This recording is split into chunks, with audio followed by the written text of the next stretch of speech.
Hey there, it's CJ Willie and I'm cracking a pack. Today is pack number 4 in my science project of cracking a 1990 Topps Cello box. Check out my preview video for the explanation on how this science project will test the theory to see if I can build a complete set from a Cello box. I've added a link in my 1990 Topps Cello box preview video in the description below.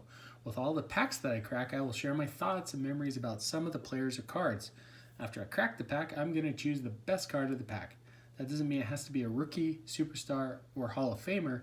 It can just be a funny photo, something that I find interesting about the player, or maybe some memory I had of the player from back in the day.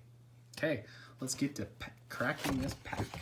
So we are to number 4.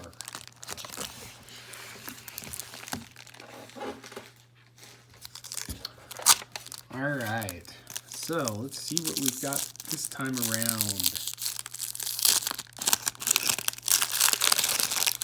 So far the gum has been coming out really nice and hasn't been causing problems with staining the cards. Okay, here we go.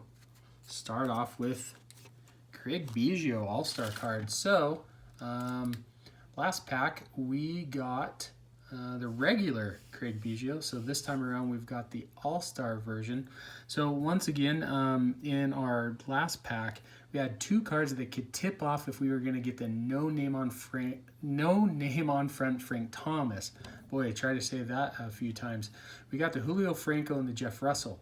You could tell because the black border would be whited out or it'd be borderless. Now, Craig Biggio is the exact same in that right through this kind of area you would be missing the black border on this side and this side as well. Black border's there, so once again, very unlikely that we're going to get the no name on front Frank Thomas. Okay, Bruce Benedict. Starting catcher for a while with the Braves. Didn't quite make it into the time area when the Braves were great. Adam Peterson, relief pitcher for the White Sox. Milt Thompson. He started a little bit in place of Willie McGee for the Cardinals. Juan Nieves started out as a pretty good starting pitcher. Career didn't quite pan out. I think later on he became a pitching coach. Mike Greenwell. He started out really hot. Looked like he was going to be, the next superstar outfielder for the Boston Red Sox after Fred Lynn and Jim Rice. His era didn't really turn out to be quite at the same level of Dwight Evans. There we go, Frank Thomas. So we've got the Frank Thomas rookie, kind of as I predicted without seeing the black border, or seeing the black border on some of those previous cards that I mentioned.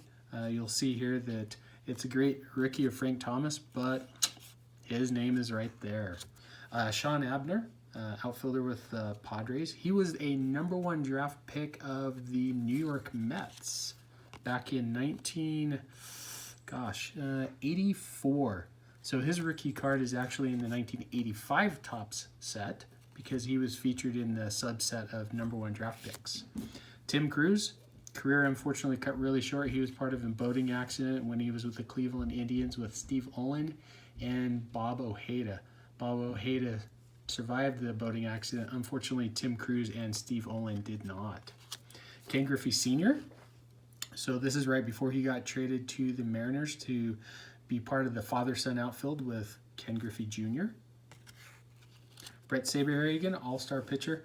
Oh, I did not like Brett Saberhagen growing up. Memories of the 1985 World Series with the Royals beating the Cardinals. Yeah, what would have been if Don Denkinger had made the right call. Pat Perry, relief pitcher. Rex Hudler, the Wonder Dog. So Rex Hudler spent a vast majority of his career being a utility player. I think he's an announcer, or was an announcer. Jesse Orosco, another ageless wonder. Julio Franco spent a lot of time in the big leagues. Jesse Orosco spent a long time in the big leagues with multiple different teams. Started out early with the Mets as a closer, and then for the majority of his career after that was a left-handed relief specialist. Okay. Next card, kind of stuck here. Ed Whited. And then we've got our Topps company mail in to get a binder. Derek Lilliquist. Mike Schooler. Jeff Treadway. Mainly a backup infielder. Ozzie Guillen, back when he was a starter with the White Sox. Later became the manager of the White Sox when they won the World Series in 2005. Cecilio Guante, reliever. Sidearm slinger for the Rangers and Pirates. Wes Gardner. Jim Corsi, spent quite a bit of time as a middle reliever. Tim Wallach. I always liked Tim Wallach. All-star third baseman with the Expos. Later on finished his career with the Dodgers. He could hit some home runs, but usually was around 230, 250 average and struck out a little bit. Bill Schroeder, catcher. Gary Thurman, had a little bit of time in the big leagues with the Royals. Dave Parker, the Cobra. I'm kind of on the fence with Dave Parker being a Hall of Famer. When you research his stats, he had some great early years with the Reds. Not with the Reds, with the Pirates. Was a superstar player. And then I think part of his issue was with drugs. He was part of the cocaine scandal and spent a middle part of his career just underperforming, had injuries. Then went to the Reds and had some great years. If he hadn't had such a dip in production in those middle years, I think he's a surefire Hall of Famer. Time will tell. If he gets in, I'd like to see Dale Murphy get in as well. He's kind of in that same group of like Dale Murphy, Don Mattingly. I also kind of saw him in the same vein of Dwight Evans and Jim Rice. Borderline Hall of Famers. Now that Jim Rice is in, I really think Dale Murphy should be in. Dwight Evans. We pulled the Dwight Evans card earlier. If you compare Dwight Evans, Dale Murphy, Dave Parker, Jim Rice, very similar careers. Harold Baines as well. Harold Baines, though, had longevity on his side. Barry Lyons, backup catcher. Ken Daly, one of my favorite Cardinals. After Bruce Sutter was just didn't even give him an offer, and he went to the Braves as a free agent. The 1985 Cardinals through about the 1987 Cardinals. Ken Daly and Jeff Lottie were the left-handed, right-handed complement to get saves. Tim Belcher, he was a #1 draft pick as well. I think of the Oakland A's. Spent some time as a starting pitcher. Had a relatively successful career. Greg Myers, he was a backup catcher. And our last card is Randy Milligan.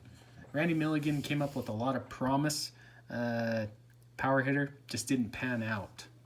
So, the best card in this pack, or my favorite card in this pack, I am going to go with Frank Thomas. I know that's probably an easy pick. Frank Thomas in 1990, what's funny is everyone wanted to get Greg Vaughn, Eric Anthony, Todd Zill, and Frank Thomas kind of flew under the radar. But after a couple of seasons, it was readily apparent that Frank Thomas was going to be a superstar. In fact, his rookie year, he hit for relatively decent average. I think he was called up in June. He didn't spend the entire first part of the season with the White Sox. I think he only hit like 4 or 5 home runs. But then starting in 1991 forward, obviously Hall of Fame career. So my favorite card, best card of the pack in this particular one is Frank Thomas. Hope you enjoyed the video. If you did like it, please subscribe and share. Until next time when I crack pack number 5 from my 1990 Topps Cello box. Remember, this is for science.